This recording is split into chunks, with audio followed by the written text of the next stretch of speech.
तो देखिए 3 दिन में 6 विधायक इस्तीफा दे चुके हैं और ऐसे में चुनावों से ठीक पहले बीजेपी में लगातार इस्तीफों का दौर बीजेपी के लिए परेशानी खड़ी कर सकता है।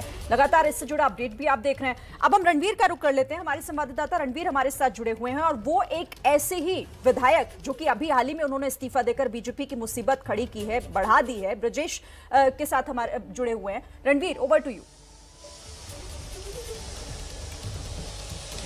मेरे साथ ब्रजेश प्रजापति हैं, बांदा के तिंदवारी से विधायक हैं। ब्रजेश भाई, आप ही ने स्वामी प्रसाद जी के साथ शुरुआत की थी इस्तीफे की और उसके बाद अब झड़ी लगी हुई है। आखिर क्या आप लोगों की कितनी पहले से ये प्लानिंग थी कि तारीख घोषित होगी और उसके बाद स्ट्रेटेजिकली इस्तीफा देंगे? देखिए, हम लोगों की कोई प्लानिंग नहीं थी और जिस तरीके से दलित पिछड़े अल्पसंख्यक समाज के जो हमारे नेतागण हैं, माननीय विधायकगण हैं, वो इस भारतीय जनता पार्टी की सरकार में रह करके उपेक्षा का शिकार थे।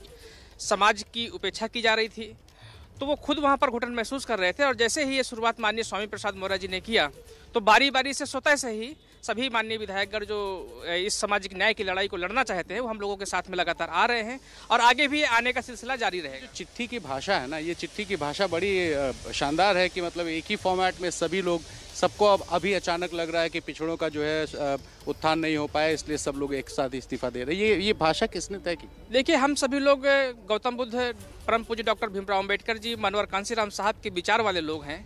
तो जब सेम विचारधारा ही है तो भाषा भी लगभग एक जैसी ही रहती है। तो इसमें कोई ये नहीं कि सबकी भाषा कोई एक जगह रखी हुई है तो उसी को कोई कॉपी पेस्ट कर रहा है। पिछड़ों को साधने की पूरी कोशिश कर रहे हैं।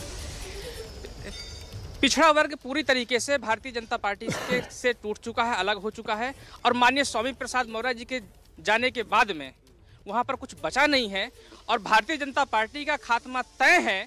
और जिस तरीके से बहुजन समाज पार्टी का 2017 में हाल माननीय स्वामी प्रसाद मौर्य जी के जाने के बाद में हुआ था, उससे भी बुरा हाल भारतीय जनता पार्टी का इस 2022 के चुनाव में होने वाला है। लोग एक चीज समझना चाहते हैं कि 5 साल आप विधायक रहे, सरकारी सुख सुविधाएं लेते रहे और अचानक अब आपको लगता है कि पिछड़ों का, दलितों का, शोषितों का, अल्पसंख्यकों का कल्याण नहीं हुआ है और अब आप इस्तीफा दे रहे हैं क्योंकि जो है आपके नेता कहीं और जा रहे हैं। देखिए, ये अचानक नहीं है।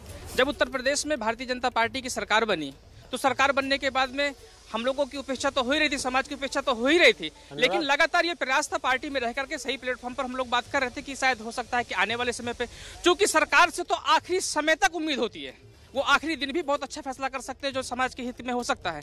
तो जब आचार संहिता लग गई तब हम लोग जान गए कि इनके हाथ में कुछ बचा नहीं है, इसलिए फिर अब वहां से, क्योंकि फिर एक गुमराह करके फिर बीजेपी की सरकार आई तो विपक्ष में बैठना पड़ेगा। देखिए, उनकी जमानत ही नहीं बचने वाली है और पूरा समाज तय कर चुका है, खासतौर से दलित पिछड़ा अल्पसंख्यक समाज की भाजपा को उखाड़ करके फेंकना है।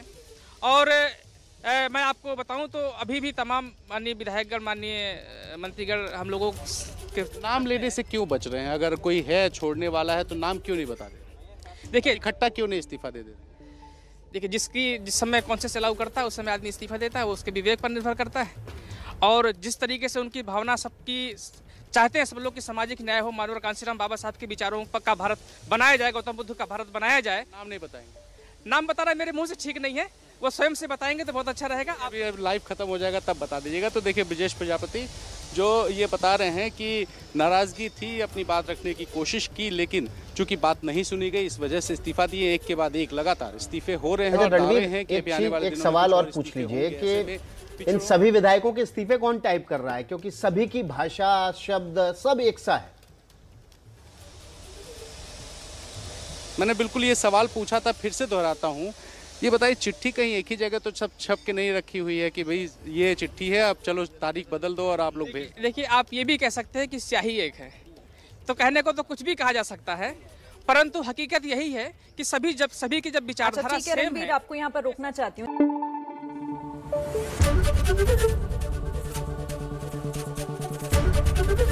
एबीपी न्यूज आपको रखे आगे।